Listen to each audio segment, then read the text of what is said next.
Tanzanian President John Magufuli has dismissed coronavirus tests being used in the country as faulty after they returned positive results on samples taken from a goat and a pawpaw. Magufuli, whose government has drawn criticism for being secretive about the outbreak, said the COVID-19 tests had been imported from abroad and that he had asked the security services to check their quality. They had randomly obtained several non-human samples, including from a pawpaw, a goat and a sheep, but assigned them human names and ages. The samples were then submitted to a laboratory with, according to Magufuli, the goat and pawpaw testing positive.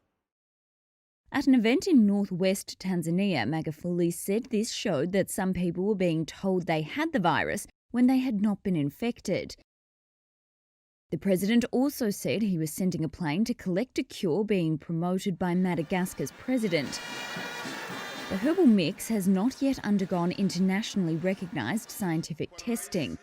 As of Sunday, Tanzania had 480 reported cases and 17 deaths, though unlike most countries on the continent, Dar es Salaam sometimes goes for days without providing more information, and the last update was Wednesday.